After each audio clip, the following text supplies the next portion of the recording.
Hello friends, शिक्षा के इस ऑनलाइन मंच पर आप सभी लोग का स्वागत है। वीडियो की आज की श्रृंखला में हम लोग भारत का भूगोल एक सामान्य भौगोलिक परिचय के बारे में पढ़ेंगे, जो ये विभिन्न प्रकार की परीक्षाओं की दृष्टि से बहुत ही महत्वपूर्ण है। भारत के भूगोल से संबंधित बहुत से क्वेश्चन विभिन्न प्रकार की परीक्षाओं में पूछे जाते हैं और साथ ही साथ जो लोग भूगोल के विद्यार्थी हैं उनके लिए भी बहुत ही ज़रूरी है। और साथ ही साथ जो लोग तैयारी कर रहे हैं, चाहे वो सिविल सर्विसेज की तैयारी कर रहे हैं या वनडे की तैयारी कर रहे हैं या अन्य किसी शिक्षक भर्ती की तैयारी कर रहे हैं, तो उनमें भी यह समान ज्ञान के रूप में यहाँ से क्वेश्चन, भारत के भूगोल से क्वेश्चन बहुत बनते हैं और पूछे जाते हैं। कन्फ्यूजन में कहीं ना कहीं गलतियाँ होती रहती हैं, लेकिन यहाँ पर मैं भारत के भूगोल को पढ़ाऊँगा और बिल्कुल जीरो से पढ़ाऊँगा एकदम। भारत के नामकरण के पीछे बहुत सी रीजन रहे हैं। उनमें कुछ लोग भारत को कई नामों से जानते हैं। कुछ लोग भारत को भारत कहते हैं, कुछ लोग भारत को इंडिया कहते हैं, कुछ लोग भारत को हिंदुस्तान कहते हैं, कुछ लोग भारत को जम्बू द्वीप भी कहते हैं। तो देखा जाए तो सिंधु घाटी की सभ्यता भारत में संस्कृति और सभ्यता की जननी मानी जाती है। वहीं से ही भारत में संस्कृति और सभ्यता का विकास होना शुरू हुआ। सिंधु घाटी के आसपास निवासित या कह सकते हैं कि उत्तर भारत में निवास करने वाले आर्यों के आधार पर भारत को आर्यावर्त या ब्रह्मावर्त कहा गया। वहीं वायु पुराण की एक मान्यता के अनुसार राजा दुष्यंत के पुत्र भरत के नाम पर भारत का नाम भारत पड़ा। वहीं बौद्ध धर्म के अनुसार भारत को जम्बू द्वीप कहा गया। रोमवासी सिंधु नदी को इंडस कहे। वैसे भी देखा जाए तो सिंधु का जो अंग्रेजी पर्याय होता है उसको इंडस ही कहा जाता है। तो रोमवासी सिंधु को इंडस कहे और इसके पूर्व में स्थित भूभाग को इन लोगों ने इंडिया कहा। इंडिया शब्द की व्युत्पत्ति यूनानी भाषा के इंडस से ही मानी जाती है। तो ये जो इंडिया शब्द है वो यूनानी भाषा का शब्द है। इंडिया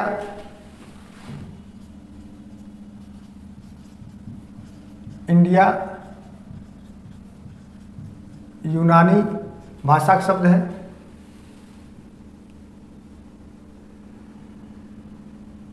इंडिया यूनानी भाषा के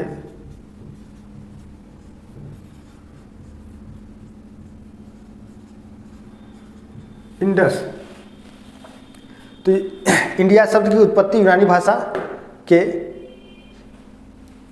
इंडस से मानी जाती है। इसको इंडस भी कहते हैं और कहीं कहीं कुछ किताबों में आपको इंडोई भी मिल जाएगा, ठीक है ना, इंडोई भी मिल जाएगा।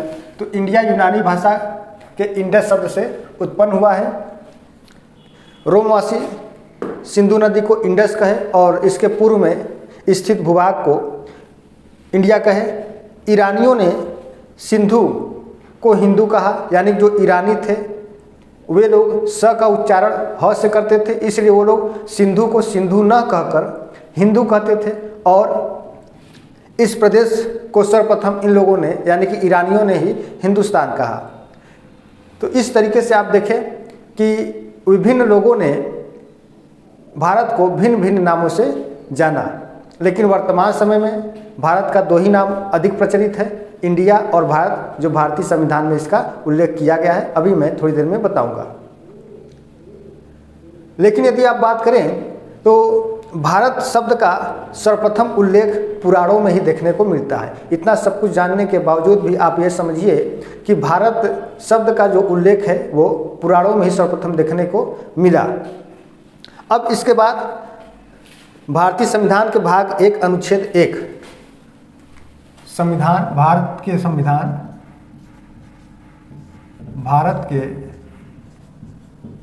संविधान। अच्छा, मैं इसको पूरा लिख ही देता हूँ पहले, उसके बाद वहाँ से बताऊँगा।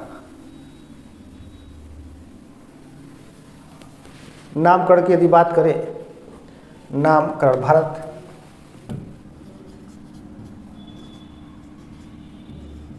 भारत का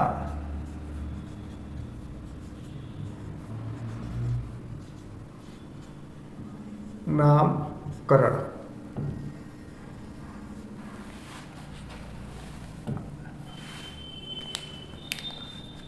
शॉर्ट फॉर्म में मैं लिख दे रहा हूं, आर्यों ने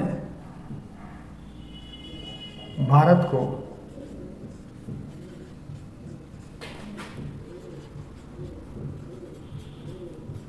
आर्यावर्त या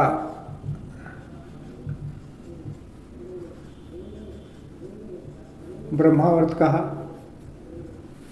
आर्यों के आधार पर इससे आर्यावर्त या ब्रह्मावर्त कहा गया। दूसरा पॉइंट हो जाएगा राजा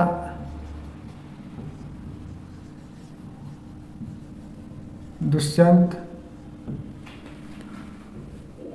के पुत्र, राजा दुष्यंत के पुत्र भरत के नाम पर, भरत के नाम पर भारत पड़ा।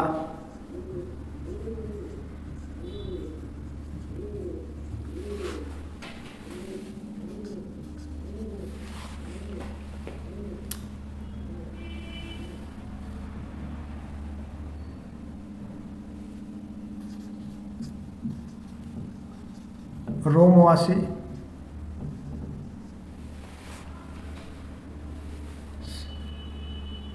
जो रोमवासी थे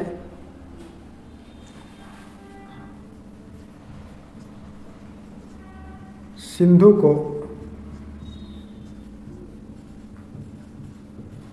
इंडस कहा, रोमवासी सिंधु को इंडस कहा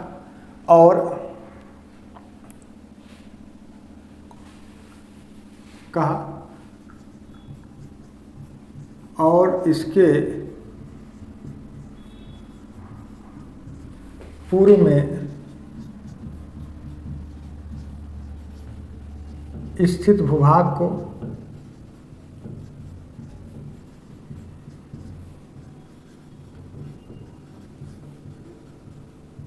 इंडिया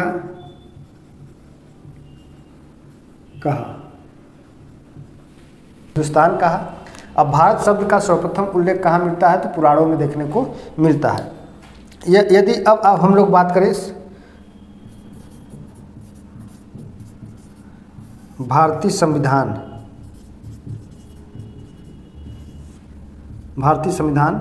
के अनुसार भारत की परिभाषा बहुत ही अच्छा दिया गया है। क्या कहा गया है? ये भाग एक और अनुच्छेद 1 में कहा गया है कि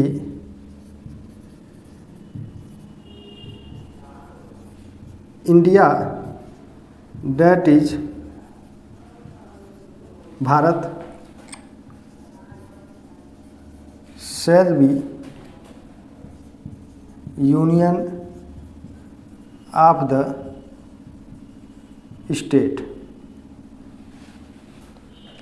India that is Bharat shall be union of the state, अर्थात इंडिया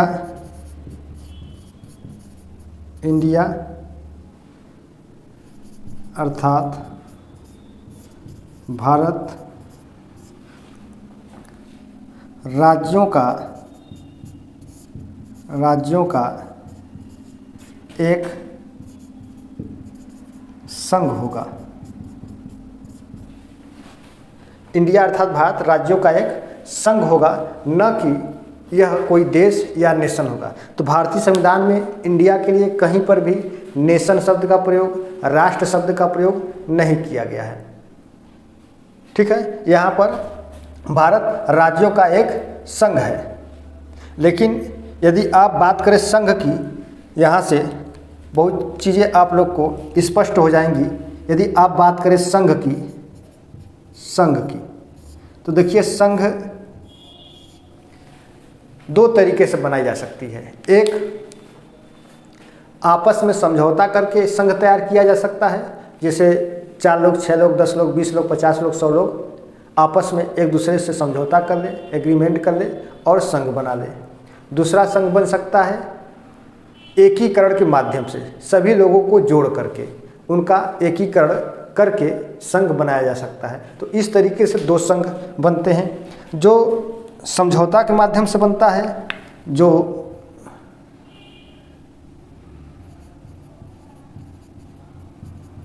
समझौता के माध्यम से बनेगा उसे फेडरेशन कहेंगे। उसे क्या कहेंगे? फेडरेशन। इसका हिंदी अर्थ संघ ही होता है। और एक जो एकीकरण के माध्यम से बनेगा, एकीकरण के माध्यम से संघ बनेगा, इसे भी आप क्या कहेंगे? यूनियन कहेंगे। इसे आप क्या कहेंगे? यूनियन कहेंगे। और यूनियन का अर्थ भी क्या होता है? संघ होता है। तो यहाँ पर दोनों का अर्थ संघ ही होता है ना? यहाँ पर दोनों का अर्थ क्या होता है? संघ होता है। यानी कि इंडिया का भी यूनियन का अर्थ भी संघ होगा और फेडरेशन का भी अर्थ क्या होगा? संघ ही होगा। ठीक है, तो दोनों का अर्थ क्या होता है? संघ होता है। लेकिन अब बात करें यहाँ पर, थोड़ा सा ध्यान से आप लोग समझिएगा कि यहाँ पर समझौता के माध्यम से जो संघ बनेगा उसे फेडरेशन कहेंगे। इस प्रकार का जो उल्लेख किया गया है वो यूएसए के लिए किया गया। किसके लिए किया गया? यूएसए यानी कि संयुक्त राज्य अमेरिका के लिए किया गया। और यूनियन के माध्यम से जो बनेगा यानी कि एकीकरण के द्वारा जो बनेगा उसे यूनियन कहेंगे। और इस प्रकार का जो प्रयोग किया गया है ये इंडिया के लिए प्रयोग किया गया है। अब एकीकरण का मतलब ये होता है कि आप इसमें आ सकते हैं लेकिन जा नहीं सकते हैं। आने के तो रास्ते हैं और जाने के कोई रास्ते नहीं है। लेकिन यहाँ पर जो समझौता होगा, यहाँ पर क्या है कि आपस में एग्रीमेंट होता है, आप आ सकते हैं और जा भी सकते हैं। ठीक है, तो इसमें क्या है कि इसमें फेडरेशन वाले में किसी प्रकार की कोई बाउंडेशन नहीं है, कोई बाध्यता नहीं है आने और जाने को लेकर के। लेकिन इसमें क्या है, एकीकरण में आप आ सकते हैं लेकिन जा नहीं सकते। यानी कि एकीकरण में आप राज्यों को आपस में मिला सकते हैं लेकिन उसे आप संघ से अलग नहीं कर सकते हैं। अब इसके बाद हम लोग भारत के आकार, स्थिति और विस्तार की बात करेंगे। भारत के आकार,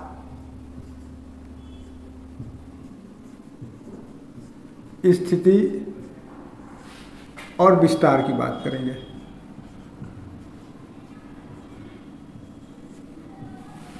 तो इसके लिए सबसे पहले मैं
चलिए अब यदि देखें इसको ध्यानपूर्वक, तो ये जो भारत का मैप है,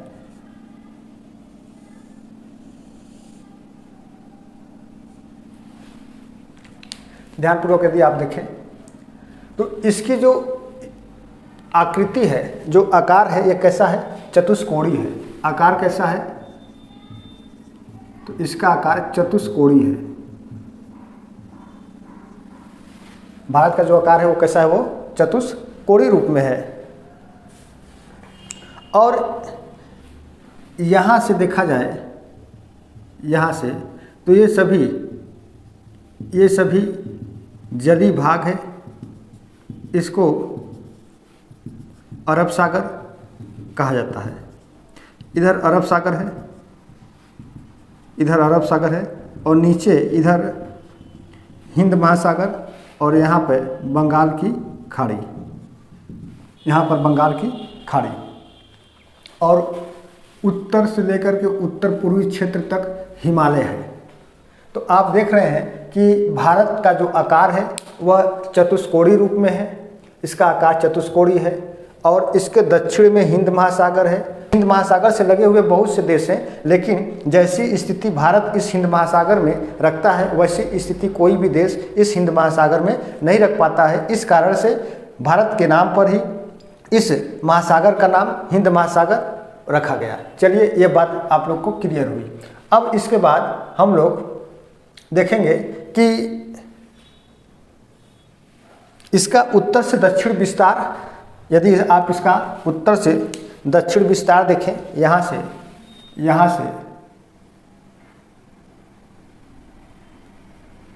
उत्तर से दक्षिण विस्तार मुख्य भूमि का, यह मुख्य भूमि हो गया, और पूरब से पश्चिम का विस्तार देखें तो ठीक है।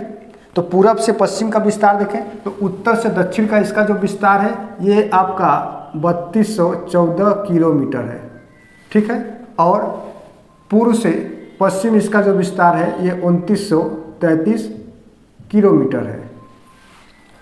तो उत्तर से दक्षिण इसका विस्तार 3214 किलोमीटर, और पूर्व से पश्चिम इसका जो विस्तार है 2933 किलोमीटर है। और भारत का कुल क्षेत्रफल 32,87,263 वर्ग किलोमीटर है। तो 32,87,263 वर्ग किलोमीटर भारत का कुल क्षेत्रफल कितना है? 32,87,263 वर्ग किलोमीटर है, ठीक है। और उत्तर से दक्षिण लंबाई 32 से 14 किलोमीटर, और पूर्व से पश्चिम इसकी जो चौड़ाई है वो 2933 किलोमीटर है, ठीक। अब यदि बात करें कि जो भारत का क्षेत्रफल है, भारत का क्षेत्रफल 32,87,263, यहाँ पर बल्कि ऐसे लिख दूँ मैं, ये आप लोग को कन्फ्यूजन हो जाएगा, 263 वर्ग किलोमीटर है। इस आधार पर भारत पूरे विश्व का 2.4% भूभाग पर स्थित है। तो इस आधार पर भारत पूरे विश्व के 2.4% भूभाग पर क्या है ये स्थित है। यानी पूछा जाता है कि भारत विश्व का कितना प्रतिशत भाग, यानी कि जैसे विश्व में यदि आप स्थलीय भाग ले लीजिए तो विश्व में जो स्थलीय भाग है उस पूरे स्थलीय भाग का भारत का प्रतिशत कितना है, तो वह 2.4% है। और इस आधार पर भारत विश्व का 7वां सबसे बड़ा देश है। इस आधार पर भारत, मैं इसको मिटा देता हूँ, इधर की चीज़ें जो है मैं मिटा देता हूँ, ये सब आप लोग नोट कर लीजिए, इधर आप लोग नोट कर लीजिए, तो मैं इसको मिटा दूँ। नहीं नोट कर सकते स्क्रीनशॉट ले लीजिए, ठीक है। ये मिट गया। अब इसके बाद मैं कुछ चीज़ों को यहाँ पर नोट कर दे रहा हूँ, आप लोग भी नोट करिए। तो भारत का जो आकार है, भारत का आकार चतुष्कोणीय है। कैसा आकार है? तो भारत का आकार चतुष्कोणीय है। इसका कुल क्षेत्रफल 32,87,263 वर्ग किलोमीटर है। यानी कि इस पूरे भारत का जो क्षेत्रफल है ये 32,87,263 वर्ग किलोमीटर है। अब इसके बाद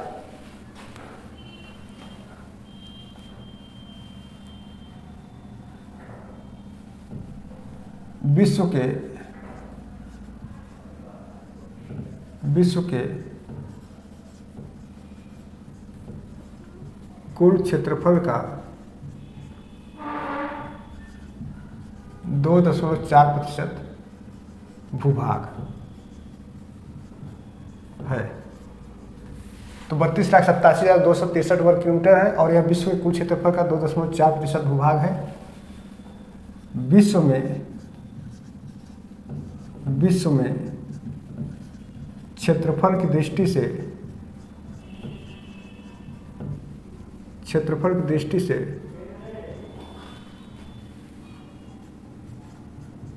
7वें स्थान पर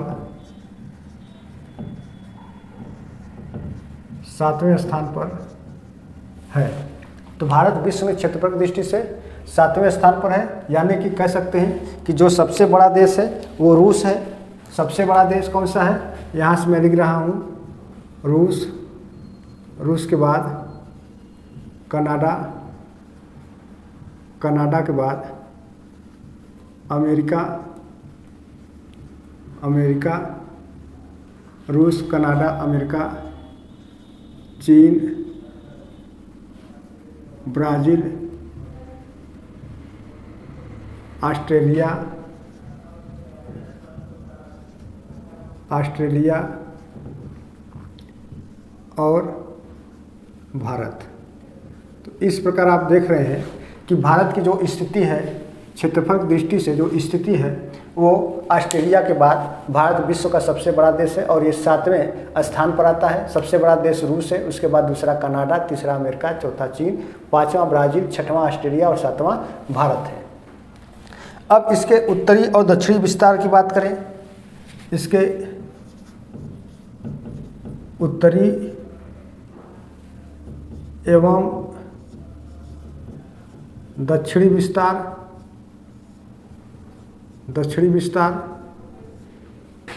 क्रमशः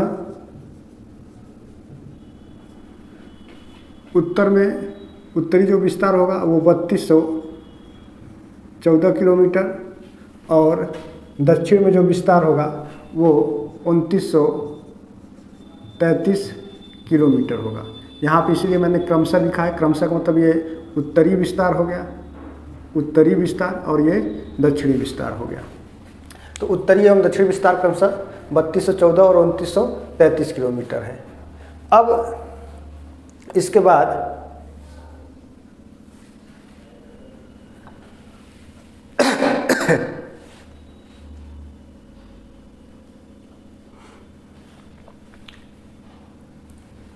यहीं पर यदि हम लोग देख लें तो अब इसके बाद ये आपका आकार और अवस्थिति संबंधित हो गया। अब इसके भौगोलिक विस्तार की यदि बात करें,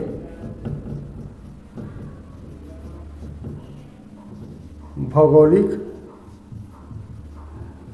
विस्तार, देखिए यहाँ पर एक चीज़ आप लोग ध्यान दीजिएगा कि कुछ किताबों में आप लोग को आज भी मिल जाएगा क्षेत्रफल की दृष्टि से देशों का क्रम। तो रूस, कनाडा, चीन, अमेरिका मिलेगा। कुछ किताबों में आज भी मिलेगा रूस, कनाडा, चीन, अमेरिका। लेकिन यहाँ पर ये एनसीईआरटी की डाटा के आधार पर बताया गया है कि रूस है, कनाडा है, अमेरिका है, फिर चीन है, न कि चीन के बाद अमेरिका। पहले अमेरिका है तब चीन है। ठीक है, कुछ किताबों में आज भी आप लोग को मिलेगा रूस, कनाडा, चीन, अमेरिका। तो आपको चीन नहीं अमेरिका पहले लेना है। अमेरिका का मतलब संयुक्त राज्य अमेरिका हो गया। अब उसमें आपका अलास्का वाला क्षेत्र भी उसमें सम्मिलित होगा। ठीक है, तो रूस, कनाडा, अमेरिका, चीन, ब्राज़ील, ऑस्ट्रेलिया और भारत होगा। अब यहाँ पर ये भौगोलिक विस्तार, यदि भौगोलिक विस्तार की बात करें तो आप देखें कि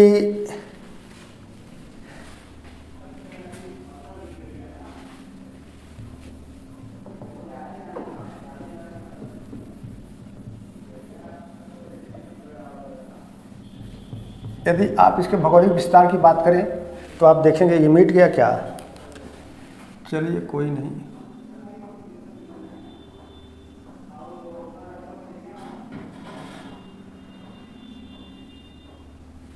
ठीक, यदि इसके भौगोलिक विस्तार की आप बात करें तो आप देखेंगे कि इधर के क्षेत्र में आपका पाकिस्तान है, यहाँ से लेकर के यहाँ तक का क्षेत्र जो है वो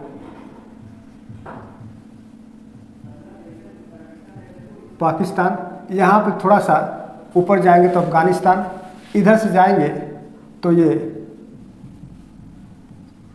चाइना, यहाँ पर देखें तो नेपाल, यहाँ पर आप देखें तो भूटान, यहाँ पर यदि आप देखें तो बांग्लादेश, यहाँ पे आप देखें तो श्रीलंका, यहाँ पे आप देखें तो मालदीव,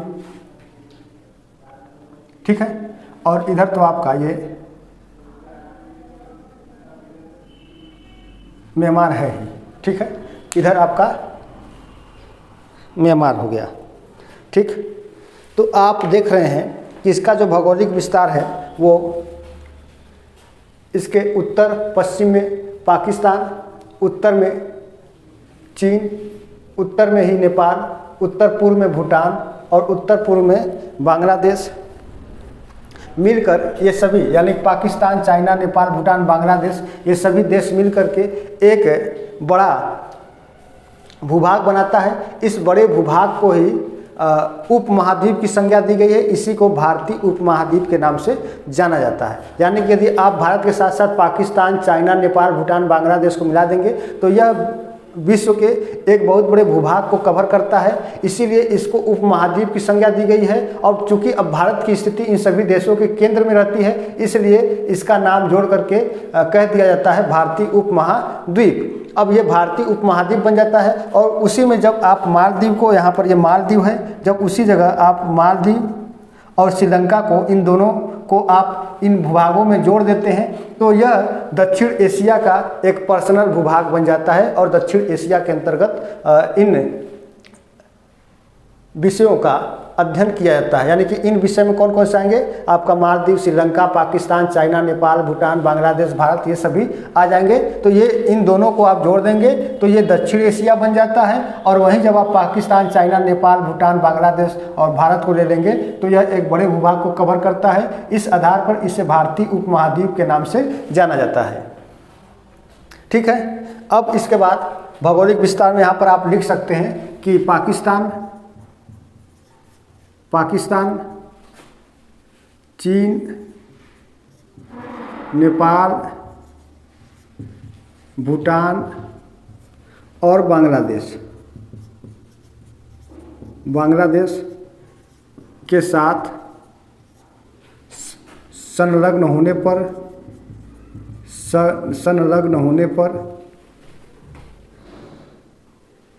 एक उपमहाद्वीप बनता है, एक उपमहाद्वीप बनता है जिसे भारतीय उपमहाद्वीप कहा जाता है। भारतीय उपमहाद्वीप कहा जाता है। अब इसी भारतीय उपमहाद्वीप में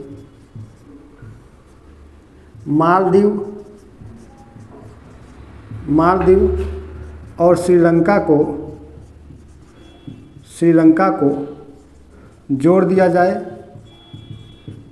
जाए तब यह दक्षिण एशिया कहलाता है। ठीक है। तो जब आप श्रीलंका और मालदीव को जोड़ देंगे तो ये दक्षिण एशिया हो जाएगा। अब इसके बाद यदि इसके वैश्विक स्थिति की बात करें, वैश्विक स्थिति या खगोल की अवस्थिति, वैश्विक स्थिति या आप इसी को खगोल की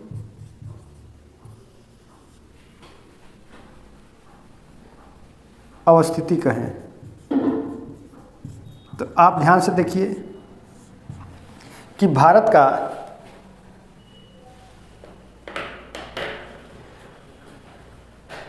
विश्व में यदि स्थिति की बात करें तो भारत अक्षांशीय दृष्टि से, यानी कि यहाँ से चलेंगे आप, यहाँ से, तो भारत अक्षांशीय दृष्टि से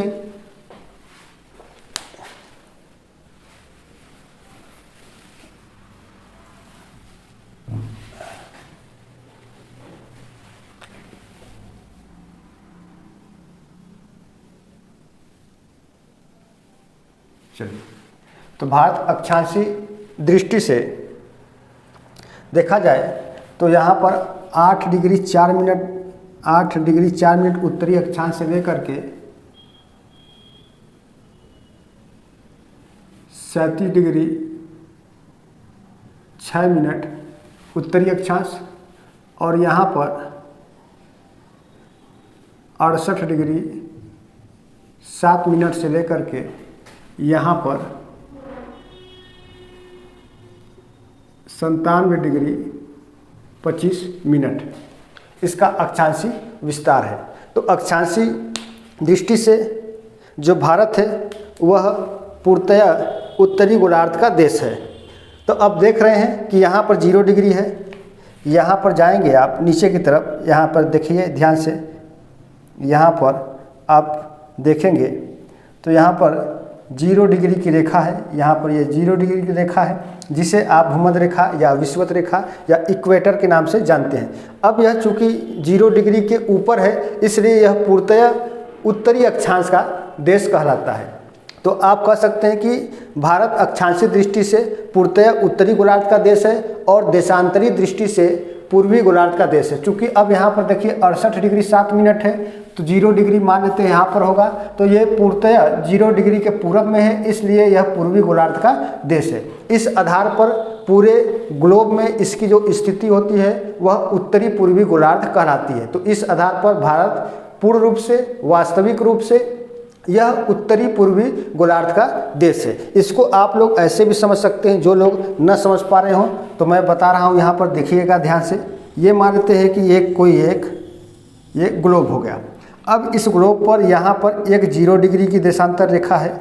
ये कौन सी रेखा हो गई? मान लेते हैं ये 0 डिग्री की देशांतर रेखा हो गई, 0 डिग्री देशांतर, ठीक। और एक रेखा यहाँ से ऐसे गुजर रही है और इसको हम मान लेते हैं 0 डिग्री अक्षांश, 0 डिग्री अक्षांश। तो ये 0 डिग्री अक्षांश को आप भूमध्य रेखा कहते हैं, भूमध्य रेखा कहते हैं, या इसी को आप विषुवत रेखा कहते हैं, ठीक है।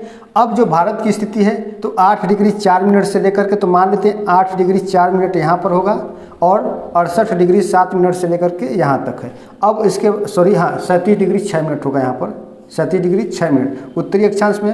अब 68 डिग्री 7 मिनट से लेकर के मान लेते हैं 68 डिग्री वाली देशांतर रेखा ये हो गई, 97 डिग्री 25 मिनट वाली देशांतर रेखा ये हो गई, और 37 डिग्री 6 मिनट 37 डिग्री 6 मिनट और 8 डिग्री 4 मिनट वाली ये होगी। तो इस प्रकार आप देखें कि भारत की जो स्थिति ग्लोब पर बन रही है वो पूर्णतः यहाँ पर बन रही है। ये हो गया आपका भारत, ये मान लेते हैं आपका हो गया भारत, पूर्णतः स्थिति यहाँ पर बन रही है। इसलिए ये वाला जो क्षेत्र है, ये वाला जो पूरा एरिया है, इसको आप उत्तरी और पूर्वी कहेंगे। तो इस आधार पर वास्तविक रूप से भारत उत्तरी पूर्वी गोलार्ध का एक देश माना जाता है। लेकिन एशिया की बात करें आप, यदि एशिया की बात करते हैं तो एशिया में भारत दक्षिणी गोलार्ध का देश है। कौन सा है? एशिया में भारत दक्षिणी गोलार्ध का देश कहलाता है। चूँकि एशिया में जो भारत है वो एशिया के दक्षिण में स्थित है। यदि आप एशिया महाद्वीप बनाना चाहें तो मैं छोटा सा बना रहा हूँ यहाँ पर, आप देखिएगा।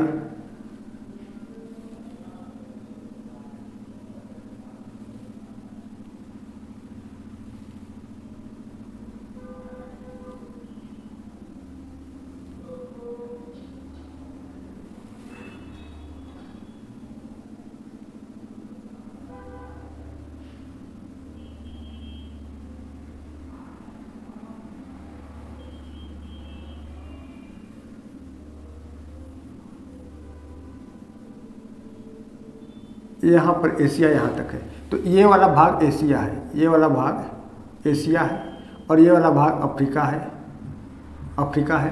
तो एशिया में देख रहे हैं कि जो भारत है ये म्यांमार यहाँ तक आ गया, तो यहाँ तक नहीं रहेगा, ये यहाँ तक ऐसे म्यांमार हो गया ये, ठीक है। तो भारत को आप देख रहे हैं कि ये पूर्णतः एशिया महाद्वीप के दक्षिण में ही स्थित है, इसलिए यह एशिया महाद्वीप के दक्षिण में होने के कारण यह एशिया के दक्षिणी गोलार्ध में अवस्थित है। तो ये हम लोगों ने वैश्विक स्थिति और खगोलीय अवस्थिति के बारे में देखा। तो इसकी जो खगोलीय अवस्थिति है तो देखा जाए तो अक्षांशीय विस्तार की बात करें, यदि अक्षांशीय विस्तार की बात करें, अक्षांशीय विस्तार, लेकिन ये जो अक्षांशीय विस्तार होगा कहाँ से होगा, मुख्य भूमि से होगा। ध्यान दीजिएगा कहाँ से होगा, मुख्य भूमि। मुख्य भूमि कहाँ से, कन्याकुमारी से लेकर के आपका पूरा यहाँ पर इंदिरा कॉल है, ठीक है। तो मुख्य भूमि से अक्षांशीय विस्तार मुख्य भूमि से 8 डिग्री 4 मिनट से लेकर के 37 डिग्री 6 मिनट तक उत्तरी अक्षांश, ठीक है। ये कौन सा होगा, ये होगा उत्तरी अक्षांश होगा, उत्तरी अक्षांश। अब देशांतरी विस्तार की यदि बात करें,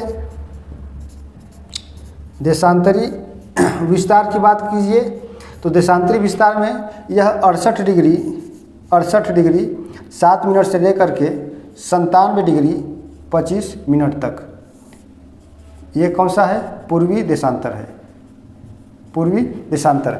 लेकिन यदि आप इसे द्वीपों समेत भारत का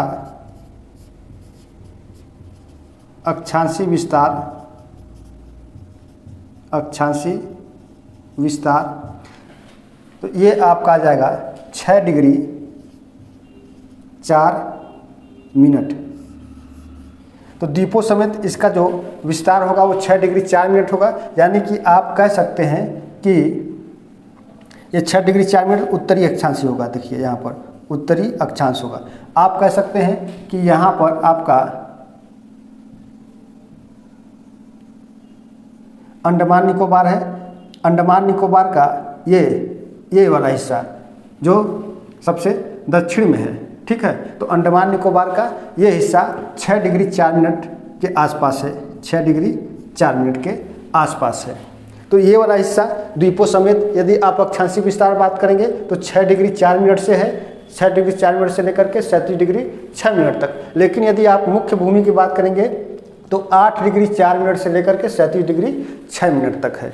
तो ये आपने देखा कि इसका विस्तार अक्षांशीय और देशांतरी विस्तार के बारे में आपने देखा। अब यहीं पर एक चीज़ को मैं और क्लियर कर देना चाहूँगा कि अब सबसे उत्तर में इसका कौन सा भाग या कौन सा यहाँ पर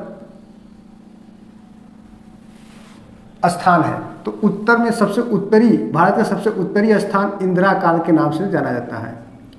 किस नाम से, इंदिरा कॉल के नाम से जाना जाता है। और मुख्य भूमि का जो दक्षिणी भाग है उसे कन्याकुमारी कहा जाता है।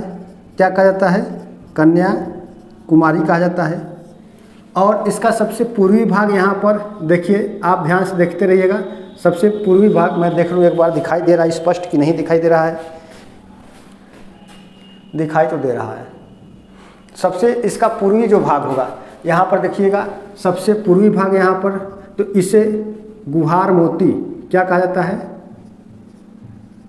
गुहार मोती, या कहीं कहीं पे इसको गौर माता के नाम से भी जाना जाता है। तो गुहार मोती या गौर माता। अब यहाँ पे अरुणाचल प्रदेश में देखेंगे तो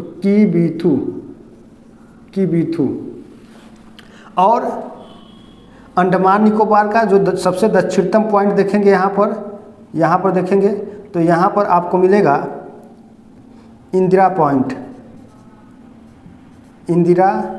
पॉइंट, या इसी को पिगमेलियन पॉइंट के नाम से जाना जाता है, या इसी को पिगमेलियन पॉइंट के नाम से जाना जाता है।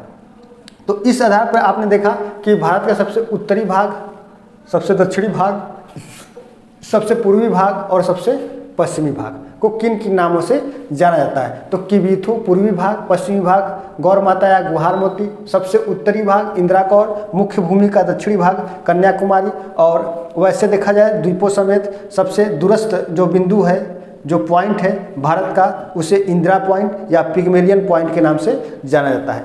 एक बात ध्यान देंगे कि ये जो इंदिरा पॉइंट है 2004 के सुनामी में ये डूब गया था, लेकिन अब इसको पुनः रिहैबिटेट कर दिया गया, पुनर्वास के लिए इसको उपयोग में लाया गया। ठीक है, तो यहाँ पर हम लोगों ने देखा कि इसकी जो वैश्विक स्थिति है, खगोलीय अवस्थिति है, इसका जो अक्षांशीय और देशांतरी विस्तार है, इस सब चीज़ों के बारे में हम लोगों ने देख लिया। अब यहीं पर हम लोग एक रेखा की और बात कर लेंगे। एक रेखा यहाँ से गुजरेगी, एक रेखा यहाँ से जाएगी। मैं इसको मिटा दे रहा हूँ, चलिए मिटाने की जरूरत नहीं है। यहाँ से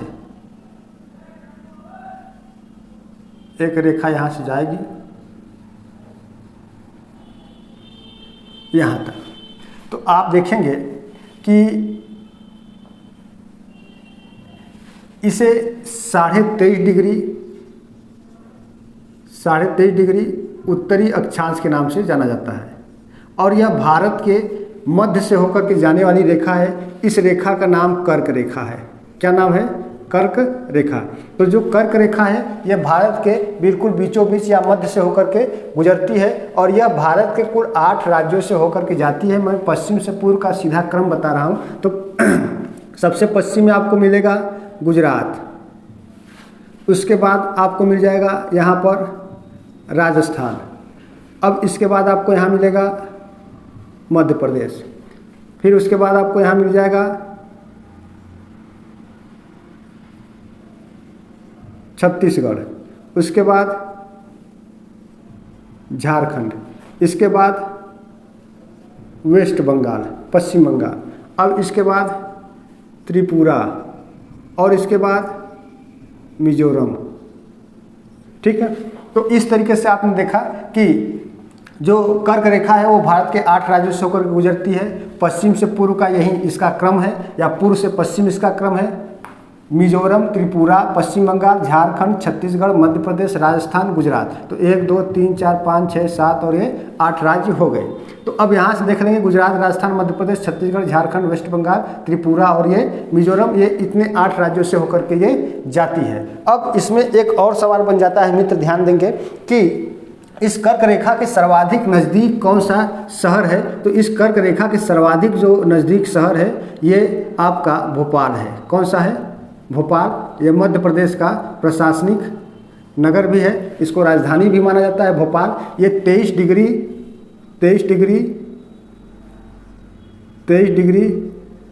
25 मिनट उत्तरी अक्षांश पर ये भोपाल स्थित है, और कर्क रेखा के सर्वाधिक नज़दीक शहर माना जाता है भोपाल को।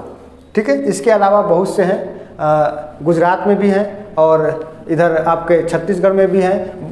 मध्य प्रदेश में 2 पड़ते हैं, एक जबलपुर है, एक भोपाल है। लेकिन आप केवल ये ध्यान रखिए कि इस कर्क रेखा के सर्वाधिक जो नज़दीक नगर या शहर है वो भोपाल, जो मध्य प्रदेश का एक प्रशासनिक नगर है, जो कि 23 डिग्री 25 मिनट उत्तरी अक्षांश पर ये स्थित है। अब इसके बाद यदि देखें तो ये जो कर्क रेखा है ये राजस्थान के 2 जिलों से होकर के जाती है। एक का नाम डूंगरपुर और दूसरे का नाम बांसवाड़ा है। दूसरे क्या नाम है? बांसवाड़ा। ठीक है, तो यहाँ पर आपने देखा कर्क रेखा के बारे में। तो कर्क रेखा भारत के मध्य से होकर के जाने वाली एक रेखा है, और यह भारत के 8 राज्यों से होकर के जाती है। मैंने बताया गुजरात, राजस्थान, मध्य प्रदेश, छत्तीसगढ़, झारखंड, पश्चिम बंगाल, त्रिपुरा, मिजोरम। लेकिन इसका देखिए एक शार्ट ट्रिक भी है, और ये ट्रिक बहुत पुराना हो गया, लेकिन इस ट्रिक का उपयोग आज भी लोग बहुत करते हैं। मित्र पर गमछा झाड़, मित्र पर गमछा झाड़। मी से मिजोरम, त्रिपुरा, पश्चिम बंगाल, राजस्थान, गुजरात, मध्य प्रदेश, छत्तीसगढ़, झारखंड। ठीक है, ये हो गया। लेकिन यदि कभी क्रम पूछ दिया जाए आप लोगों से कि इसका पूर्व से पश्चिम क्या क्रम है इन राज्यों का, तब तो यहाँ पे दिक्कत हो जाएगी। इसलिए आप लोग क्या करेंगे कि भारत के सभी राज्यों की स्थिति का पता लगा लेंगे, और उस राज्य को जब आप जान जाएंगे तो लगभग आप भारत के सभी चीज़ों को समझ जाएंगे। अब यहाँ पर मैं भारत के राज्यों को दर्शा नहीं सकता हूँ, नहीं तो एक बार मैं कोशिश करूँगा दर्शाने के लिए, सभी 28 राज्य को मैं दर्शा दूँ, और उसके बाद तब मैं बताऊं कि ये राज्य कहाँ कहाँ पर कौन कौन से राज्य हैं, और उन राज्यों से कौन कौन से राज्य सीमा साझा करते हैं, और साथ ही साथ वो जो राज्य है वो अंतर्राष्ट्रीय सीमा साझा करता है कि नहीं करता है, यदि करता है तो कितने देशों से वो साझा करता है। ठीक है, इन सब चीज़ों का भी मैं एक वीडियो बना दूंगा इसी में ही। अब इसके बाद यदि हम लोग चलें बात करें एक देशांतरी विस्तार की। ठीक है, तो यहाँ पर आप देखेंगे, अब ये तो बहुत गैचा पैचा हो गया इसमें, अब तो बनना बड़ा मुश्किल है ना। अब देखते हैं कैसे बनता है ये। अब कौन से पेन का यूज करूँ मैं?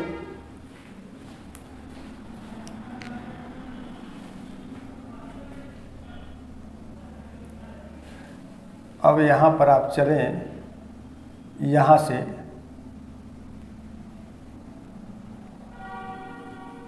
एक रेखा गुजरती है, इससे 82.5 डिग्री पूर्वी देशांतर कहते हैं, पूर्वी देशांतर कहते हैं। इस रेखा को 82.5 डिग्री पूर्वी देशांतर रेखा कहते हैं। और ये जो रेखा है ये भारत का मानक समय माना गया है। क्या माना गया है? भारत का मानक समय माना गया है। अब यह रेखा कहाँ से होकर के गुजरती है? तो आपको सामान्य किताबों में हर एक जगह मिलेगा कि यह 82.5 डिग्री की जो पूर्वी देशांतर रेखा है, जिसे भारत का मानक समय माना जाता है, ये भारत के प्रयागराज के नैनी से होकर के गुजरती है, नैनी से होकर के गुजरती है। लेकिन वास्तविकता तो ये है मित्र कि आप एनसीईआरटी किताबों का अध्ययन करें तो कक्षा 9 के किताब में आपको मिलेगा कि जो 82.5 डिग्री पूर्वी देशांतर रेखा है, जिसे भारत का मानक समय कहते हैं, यह उत्तर प्रदेश के मिर्ज़ापुर ज़िले से होकर गुजरती है। मिर्ज़ापुर ज़िले से होकर के यह गुजरती है। तो ये एनसीईआरटी का डाटा है और ये मान्य है। ठीक है, यदि मिर्ज़ापुर न दिया हो, केवल इलाहाबाद दिया हो, तो आप इलाहाबाद को निसंदेह आप उस पर टिक कर सकते हैं। यदि अब दोनों आ गया ऑप्शन में कि भारत का मानक समय इनमें से कहाँ से होकर के गुजरता है, इलाहाबाद भी दे दें और आपको मिर्ज़ापुर भी ऑप्शन में आ जाए, तब आप मिर्ज़ापुर आप बिल्कुल टिक कर सकते हैं और 100% सही होगा। यदि आयोग इसको गलत कर दिया तो आप एनसीईआरटी का साक्ष्य प्रस्तुत करिए, आयोग को कटघरे में लाकर के कोर्ट में खड़े कर सकते हैं आप। चलिए, तो ये आपका हो गया। लेकिन इसमें एक चीज़ और भी आप जान लीजिए कि ये जो 82.5 डिग्री पूर्वी देशांतर रेखा है, यह भारत के कुल 5 राज्यों से होकर के जाता है। 82.5 डिग्री पूर्वी देशांतर रेखा, पूर्वी देशांतर रेखा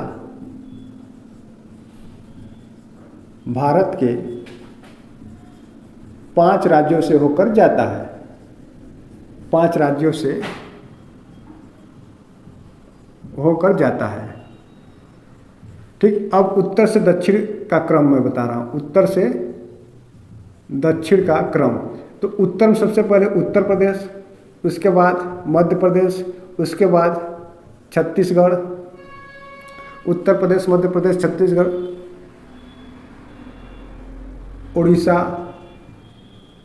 उड़ीसा और आंध्र प्रदेश।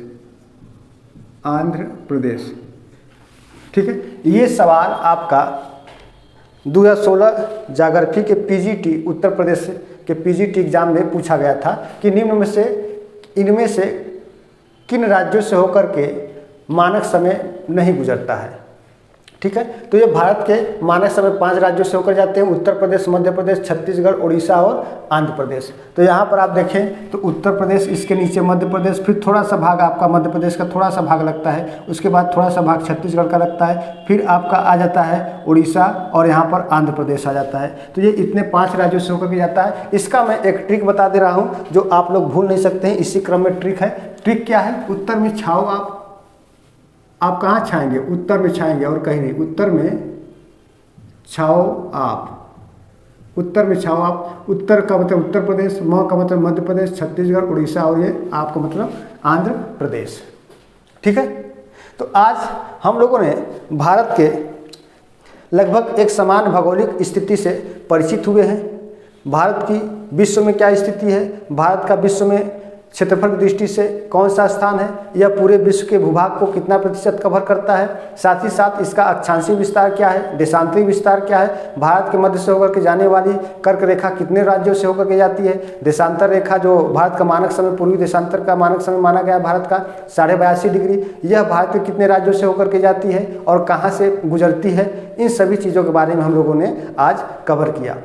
नेक्स्ट वीडियो में हम लोग भारत के ही कुछ राज्यों के बारे में पढ़ लेंगे कि कौन कौन से राज्य कहाँ कहाँ पर है। हो सकता है मैं उसको स्क्रीन रिकॉर्डर के माध्यम से बता दूं। यहाँ पर यदि हमको बनाने में समस्या होगी, चूँकि बन नहीं पाता किसी तरीके से, ये चाहे जैसा तैसा बन गया, लेकिन हो सकता है कि मैं उसको स्क्रीन रिकॉर्डर के माध्यम से बता दूँ। 10 मिनट 5 मिनट का वीडियो बनेगा, तो वहाँ से आप लोग समझ जाइएगा कि कौन कौन से राज्य कहाँ कहाँ पर है, और उसी में ही मैं आप लोग को बता दूंगा कि कौन सा राज्य कितने राज्यों से अधिक से अपना सीमा साझा करता है, कौन सा राज्य अंतर्राष्ट्रीय सीमा अधिक साझा करता है, यानी कि कौन कौन से राज्य कितने देशों को छूता है या उन देशों की सीमा को स्पर्श करता है। ये एक वीडियो में मैं बना दूंगा। तो फिर इसके बाद हम लोग देखेंगे कि इसके जो तटीय भाग हैं कौन कौन से हैं, ठीक है। तो यहाँ से लेकर के आपका गुजरात से लेकर के यहाँ तक का पूरा भाग ये तटीय भाग में आता है। कुल 9 राज्य आते हैं, कौन कौन से राज्य हैं उनके बारे में हम लोग उसी वीडियो में समझ लेंगे। तो उसके बाद हम लोग फिर भारत के भौतिक प्रदेशों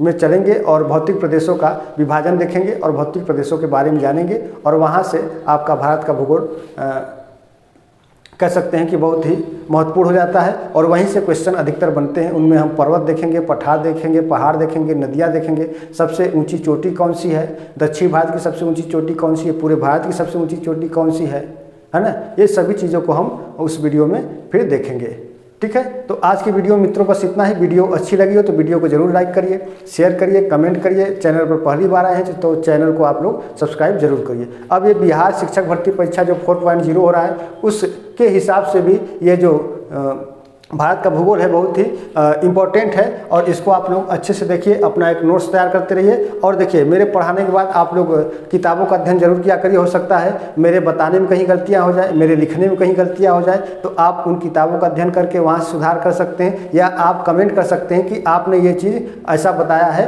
क्या ये सही है या गलत है। तो फिर मैं कमेंट में आप लोग को जवाब दे दूँगा, ठीक है। और उसके बाद आप लोग प्रैक्टिस सेट हल करते रहिए। अपना प्रैक्टिस सेट हल करना बहुत ज़रूरी है। जितना प्रैक्टिस सेट हल करते रहेंगे उतना ही आपको बेनिफिट उसका मिलता रहेगा। तो ठीक है मित्र, इसी के साथ हम लोग अब फिर नेक्स्ट वीडियो क्लास में मिलते हैं। धन्यवाद।